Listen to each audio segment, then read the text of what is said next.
প্রিয় শিক্ষার্থীবৃন্দ, আসসালামু আলাইকুম। আজ আমি তোমাদের সাথে আলোচনা করব একাদশ দ্বাদশ শ্রেণীর যে হিসাব বিজ্ঞান দ্বিতীয় পত্র বইটা আছে তার অষ্টম অধ্যায়ে মজুদ পণ্যের হিসাব রক্ষণ পদ্ধতি নামে একটা অধ্যায় আছে। সে অধ্যায়টা নিয়ে আজকে আলোচনা করব। তো এই যে অধ্যায়টা মজুদ পণ্যের হিসাব রক্ষণ, এতে মজুদ পণ্য বলতে আমরা কি বুঝি? তোমরা সবসময় মনে রাখবা, মজুদ পণ্য সাধারণত তিন ধরনের মজুদ পণ্য হয়ে থাকে। প্রথমত কাঁচামালের মজুদ পণ্য, দ্বিতীয়ত চলতি কার্য, অর্থাৎ অর্ধেক সম্পন্ন হয়েছে পণ্য, উৎপাদনের অর্ধেক সম্পন্ন হয়েছে, এরকম এটাকে ওয়ার্কিং প্রসেসও বলে ইংলিশে, আবার চলতি কার্য বলে। চলতি কার্যের একটা মজুদ পণ্য থাকে, এবং সমাপনী মজুদ পণ্য, অর্থাৎ সর্বশেষ যেটা একেবারে পূর্ণ কাজ সম্পাদিত হওয়ার পরে যে মজুদ পণ্যটা থাকে সেটা হচ্ছে সর্বশেষ মজুদ পণ্য। এই তিন ধরনের মজুদ পণ্য থাকে। তাহলে আমরা এই অধ্যায়ে যে মজুদ পণ্যের হিসাব রক্ষণ পদ্ধতি বলছে, এটা কোন ধরনের মজুদ পণ্য? এটা হলো কাঁচামালের হিসাব রক্ষণ পদ্ধতি বা কাঁচামালের মজুদ পণ্যের হিসাব রক্ষণ পদ্ধতি। তাহলে কাঁচামাল কোথায় মজুদ করে রাখা হয়? গুদামে বা গোডাউন, যেটাকে আমরা বলে থাকি। তাহলে আমরা সাধারণত এটা জানবো, যখন উৎপাদনকারী কোনো প্রতিষ্ঠান থাকে, উৎপাদনকারী প্রতিষ্ঠানের যে কারখানা, একটা ফ্যাক্টরি থাকে, সেখানে কোনো উৎপাদন করা হয়, এটা একটা শাখা, উৎপাদনের শাখা। আর একটা জায়গা থাকে কি, বিভিন্ন উৎস থেকে তারা কাঁচামালগুলো সংগ্রহ করে এনে একটা গোডাউনে জমা রাখে। তাহলে এই যে গোডাউনে জমা রাখতেছে, এটা একটা স্টোর। তো স্টোরে একটা স্টোর কিপার থাকে, স্টোর কিপারের একটা বুক থাকে, যে মজুদ মালের হিসাব রক্ষণ পদ্ধতি নামে একটা বুক থাকে, সেখানে এই হিসাবগুলো রাখা হয়। অর্থাৎ প্রতিদিন কি পরিমাণ কাঁচামাল গোডাউনে আসলো আর কি পরিমাণ কাঁচামাল গোডাউন থেকে চলে গেল। তাহলে আমরা এখানে আলাদা কেন করবো? আলাদা হচ্ছে এই জন্য, কারণ কাঁচামাল প্রতিদিনই কিন্তু একরকম থাকে না। আমরা জানি প্রতিদিন দর উঠানামা করতে থাকে, ঠিক আছে?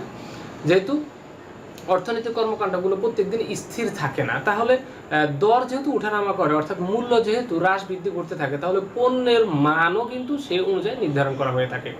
বিভিন্ন দামের বিভিন্ন পণ্য থাকে, যে পণ্যগুলো দাম অনুযায়ী আলাদা আলাদা করে বিভিন্ন তাকে সাজিয়ে রাখা হয়। এই যে তাকে দাম বা মূল্য এবং পণ্যের তালিকা লিখে যে সাজিয়ে রাখা হয়, প্রত্যেকটা তাকের মধ্যে একটা করে স্লিপের মতো বা কার্ড ঝুলিয়ে রাখা হয়, যেটাকে বিন কার্ড বলা হয়। ঠিক আছে, এটা তোমাদের নৈবিত্তিকে আসতে পারে, এই জন্য বলে দিলাম। তো এই যে এই হিসেব রাখার পদ্ধতি, এটাকেই বলা হয় মূলত মজুদ পণ্যের হিসাব রক্ষণ পদ্ধতি। তো এই বছর অর্থাৎ 2021 সালে যারা HSC পরীক্ষার্থী আসো, তাদের খুবই গুরুত্বপূর্ণ একটা টপিকস হচ্ছে এটা, যে ফিফো পদ্ধতি এবং বারযুক্ত ওয়েটেড অ্যাভারেজ। ফিফো এবং কি ফিফো আর বারযুক্ত পদ্ধতি, এই দুটো পদ্ধতি ওনারা দিয়েছে, তোমাদের আসবে। তো আমি এই দুটো পদ্ধতি আগে আলোচনা করে শেষ করব, পরবর্তীতে বাকিগুলো আমরা আলোচনা করব। তাহলে চলো, আজকের ক্লাসটা আমি তোমাদেরকে ফিফো পদ্ধতিতে তোমরা কিভাবে করবা সেটা এখন আমি তোমাদেরকে দেখাবো। আমি এখানে একটা কলাম করে রেখেছি, দেখো লিখে রেখেছি মালখতিয়ান ফিফো মেথড। আমরা ফিফো মেথডে করব।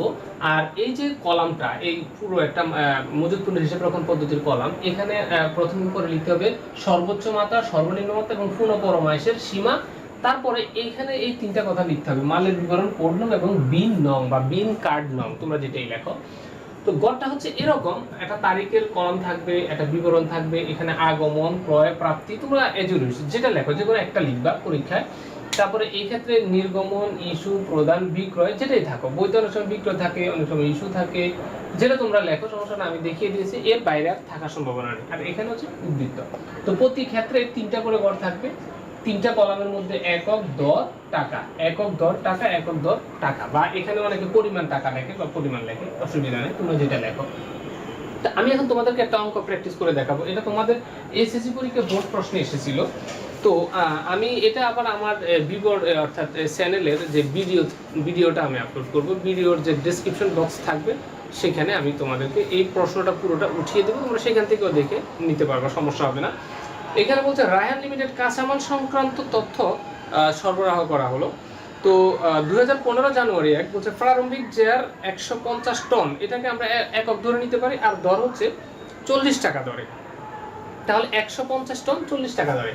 তো আমরা এখানে কি লিখবো? প্রথমে আমাদের যেহেতু এটা হচ্ছে প্রারম্ভিক মজুদ, আমরা লিখবো প্রারম্ভিক মজুদ, প্রারম্ভিক মজুদ, ঠিক আছে? তাহলে এই যে প্রারম্ভিক মজুদটা, এই প্রারম্ভিক মজুদ কত কত আমাদের, যেহেতু এটা ক্রয়ও না বিক্রয়ও না, অর্থাৎ প্রাপ্তিও না ইস্যুও না, আগমনও না নির্গমনও না, তাহলে এটা কি উদ্বৃত্ত? আমরা সরাসরি উদ্বৃত্তের ঘরে চলে যাব। এটা 150 টন, 150 টন কত টাকা করে? 40 টাকা দরে। 150 টন 40 টাকা দরে যদি আমরা এটা গুণ করি, তাহলে 150 গুণ 40 হচ্ছে আমাদের কত? 6000 টাকা। ব্যাস হয়ে গেল, খুব সহজ না? এখানে আমরা পোস্টিং করে দিলাম।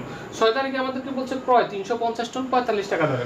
ক্রয়ের একটা ঘর আছে, আমরা এখানে লিখে নিব, কিন্তু বিবরণ আমরা লিখব কি ক্রয়।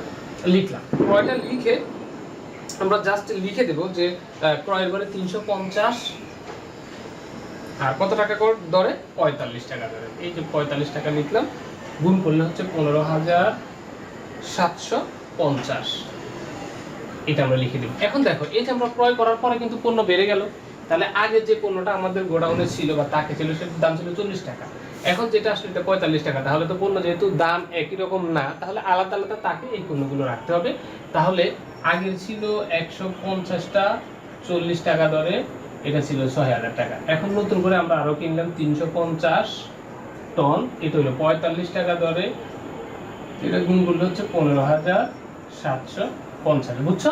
খুব সহজ না? আচ্ছা, আমরা দেখি পরবর্তীটা কি। 6 পরে 8 তারিখ ইস্যু করছে 325 টন। তো 325 যে আমরা ইস্যু করলাম, আমাদের পদ্ধতিটা কি ফিফো। ফিফো মানে কি? ফিফো মানে হচ্ছে ফার্স্ট ইন ফার্স্ট আউট, অর্থাৎ আগে যে মালগুলো গোডাউনে আসবে বা আগে থেকে যেগুলো থাকবে, আমরা ইস্যু করার সময় কি করব, সেগুলোই আগে ইস্যু করব। তাহলে আগের মালগুলো যদি আমরা আগে ইস্যু করি, তাহলে দেখো তো আমাদেরকে এখানে ইস্যু করতে বলছে 325। খেয়াল করো, 325। তো 325 যদি আমরা ইস্যু করি, আমার আগের আছে কত 150, তাহলে অবশ্যই আমি আগে এই 150 আমি ইস্যু করে দেব। এটার দাম 40 টাকা ধরে 6000 টাকা। তাহলে 325 হওয়ার জন্য আমার আর কতটা লাগবে? 325 হওয়ার জন্য আমার আর যেটা লাগবে সেটা হচ্ছে 175। তাহলে আমি আরো 175 এখানে দিয়ে দিব। এটা কোথা থেকে দিব? এই যে 350 আছে, এটা থেকে। এটার দাম কত? 45 টাকা। এটার দাম দিব আমরা 45 টাকা থেকে। তাহলে যদি আমরা 175 গুণ 45 যদি আমরা গুণ করি, 7875 হবে। 7875। তোমরা অবশ্যই ক্যালকুলেটরের সহযোগিতা নিবা। এখন দেখো, আমরা যে 175 দিয়ে দিয়েছি এখান থেকে, এই যে দেখো 150, এটা কিন্তু পুরোপুরি এখানে চলে আসছে। সো আমাদের এই 40 টাকা দামের 150 টন যে পণ্যটা আছে, সেটা আমাদের আর গোডাউনে থাকবে না। এখন এই যে 350 আছে, এখান থেকে আমরা 175 কি দিয়ে দিয়েছি, অর্থাৎ কারখানায় পাঠিয়ে দিয়েছি, ইস্যু করে ফেলছি। তাহলে আমাদের এখান থেকে থাকে আর 175। এটা 45 টাকা করে 7,875 টাকা মাল আসছে গোডাউনে। ঠিক আছে, পরবর্তীটা হচ্ছে আমাদের 15 তারিখ। 15 তারিখে আমরা আবার কি করবো? ক্রয়। এটা হচ্ছে ইস্যু, তাই না? ইস্যু লিখে নেই, ইস্যু করলাম। এখন 15 তারিখ হচ্ছে আমাদের আবার ক্রয়, তা আমরা ক্রয় করব। এখন এই যে ক্রয় করব কত, 15 তারিখে হচ্ছে আমাদের 250 টন 48 টাকা ধরে। তো 250 টন আমরা 48 টাকা ধরে যদি লিখি, 250 টন 48 টাকা ধরে, তাহলে গুণ করলে 48 গুণ 250, এই গুণের কাজটা করলে আমরা পাই 12,000 টাকা।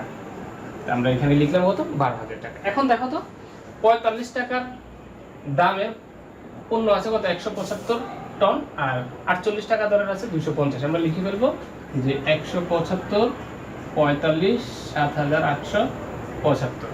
আর এখানে আমরা নতুন করে আরো কিনছি 250, এটা হচ্ছে 48 টাকা দরে 12,000। বুঝে আসছে? তারপরে দেখো 22 তারিখ। 22 তারিখে আমাদেরকে বলছে আবার ইস্যু। তো 22 তারিখে আমরা আবার যদি ইস্যু করি 225। তো 225 ইস্যু করতে গেলে দেখো একটু খেয়াল করে যে আমাদের 225 কিন্তু ফিফো, যেহেতু পদ্ধতিটা কি ফিফো ফার্স্ট ইন, তাহলে ফার্স্ট এরটা আছে 175। আমরা এই 175 আগে দিয়ে দিব। 175 45 টাকা করে 7,875 টাকা।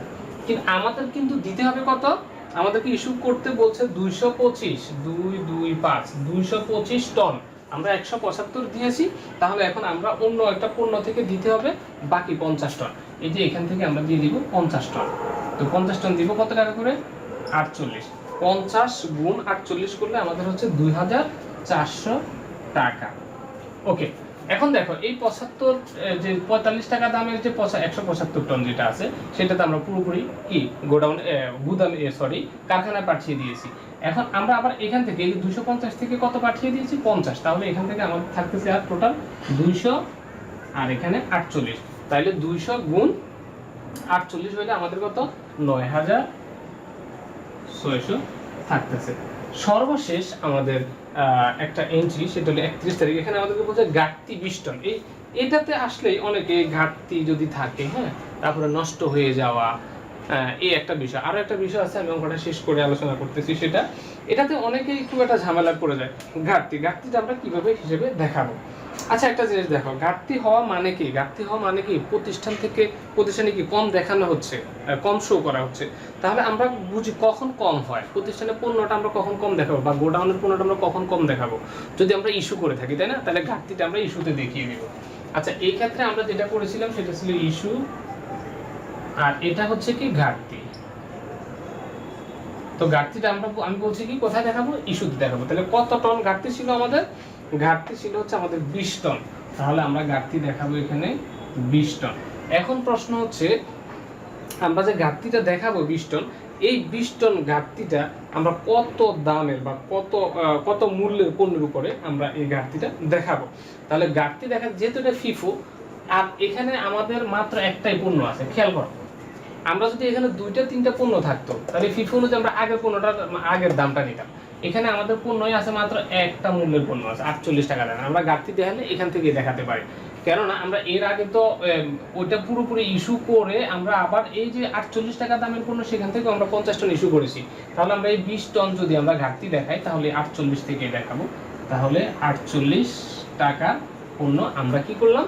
ঘাটতি দেখালাম। এই ঘাটতি তাহলে কত হচ্ছে? 960। এখন দেখো, ঘাটতি দেখানোর পরে এখানে থাকতেছে আমার কত? 180। তাহলে আমরা লিখবো কত? 180। এই যে এখানে আমরা লিখবো 48 টাকা দরে। এই যে আমরা 180 গুণ 48 গুণ করলে হচ্ছে 8440, 8640। এখন আমরা এটার একটা উদ্বৃত্ত নির্ণয় করবো। এটাকে আমরা উদ্বৃত্ত হিসেবে লিখে নিতে পারি, বা সমাপনী উদ্বৃত্ত। হ্যাঁ, সমাপনী উদ্বৃত্তটা কত? এই যে 180। আমরা এককটা লিখবো না, মানে দরের যে টাকাটা, এটা আমরা লিখবো না। লিখলেও কোনো সমস্যা না, কিন্তু এখানে একটা লিখতে পারি 8640। এটাকে আমরা কি করবো? ক্লোজ করে দিব। এই হচ্ছে আমাদের কি ফিফো পদ্ধতির অঙ্ক। তো আমি যেটা বলছিলাম যে আলোচনা করব, যে অনেক সময় এরকম থাকে যে ফেরতের একটা ব্যাপার থাকে। তোমরা একটু খেয়াল করে শোনো। ফেরতের ব্যাপারটা হচ্ছে কি, যদি ধরো কিছু কিছু কোম্পানি থাকে, তাদের শাখা থাকে, ধরো এ শাখা, বি শাখা এবং সি শাখা, এরকম শাখা থাকে। তো অনেক সময় এরকম যদি থাকে, সি শাখা থেকে এ শাখাতে স্থানান্তর, বা এ শাখা থেকে বি শাখাতে স্থানান্তর, বি শাখা থেকে সি শাখাতে ট্রান্সফার করা হয়েছে, পণ্য পাঠানো হলো, এটা কিন্তু আমাদের এই অঙ্কে কোনো প্রভাব পড়বে না। কেননা এটাকে বলা হয় অভ্যন্তরীণ কি লেনদেন, বা অভ্যন্তরীণ যেটাকে আমরা বলি পণ্য প্রেরণ, এটা বলা হয় স্থানান্তর, অভ্যন্তরীণ স্থানান্তর। তাহলে অভ্যন্তরীণ স্থানান্তর কখনোই আমাদের এই যে মাল খতিয়ানের প্রভাব পড়ে না। কিন্তু যদি আমরা ফেরত দিয়ে দিই, অর্থাৎ সরবরাহকারীকে ফেরত দেওয়া হলো, তো সরবরাহকারীকে যদি আমরা ফেরত দিয়ে দিই, তাহলে আমরা কি করব? আমি কিন্তু বারবার একটা কথাই বলছি, দেখো, যে আমাদের এখানে কিন্তু লেখার মতো দুইটাই অপশন আছে। এক হচ্ছে আগমন বা আগমন ক্রয় বা প্রাপ্তি, আর একটা হচ্ছে নির্গমন ইস্যু বা প্রদান। আমাদের পণ্য কখন কমে? যখন ইস্যুর ঘরে লিখি তখন আমাদের পণ্যটা কমে যায়। আমাদের পণ্য কখন বাড়ে? যখন আমরা এই ঘরে, ক্রয়ের বা আগমনের ঘরে লিখি। তাহলে দেখো যে ঘাটতিটা যেমন আমরা ইস্যুতে লিখে কম দেখাই, ফেরতটাও তো আমাদের কি, ফেরত দেওয়া মানে হচ্ছে কি আমাদের গোডাউন থেকে মাল কমে যাচ্ছে। তাহলে গোডাউন থেকে কাঁচামাল কমে যাওয়া মানে ফেরত। তাহলে ফেরত আমরা কখন কমলে আমরা কোন দিকে লিখি? কমলে আমরা লিখি সাধারণত নির্গমন বা ইস্যুর দিকে লিখে থাকি। তাহলে পণ্য যদি আমরা ফেরত পাঠাই সরবরাহকারীকে, তখন আমরা কোথায় লিখে দিব? ইস্যুর দিকে লিখে দিব। যদি ঘাটতি হয় তখন আমরা ইস্যুর দিকে লিখে দিব। যদি পণ্য নষ্ট হয়ে যায়, কাঁচামাল পুড়ে যায়, নষ্ট হয়ে যায়, ড্যামেজ হয়ে যায়, হারিয়ে যায়, চুরি হয়ে যায়, বা ঘাটতি থাকে, যাই থাকুক না কেন, আমরা প্রত্যেকটা জিনিসই কি ইস্যুতে লিখে দিব। এখানে শুধু ঘাটতি বা হারিয়ে যাওয়া বা চুরি হয়ে যাওয়া বা পুড়ে যাওয়া বা নষ্ট হয়ে যাওয়া, ড্যামেজ হয়ে যাওয়া, যেটাই থাকুক ওটা আমরা লিখে আমরা এইদিকে টাকাটা লিখে দিব। ফিফো পদ্ধতিতে ঠিক আগে যে রেটটা থাকবে সেটা আমরা ধরে দেব, আর যদি একটা রেট থাকে তাহলে তার কোনো কথাই নেই। ব্যাপারটা বুঝে আসছে? ওকে, তাহলে আজ এই পর্যন্তই থাকুক। সবাই ভালো থেকো, সুস্থ থেকো, আল্লাহ হাফিজ।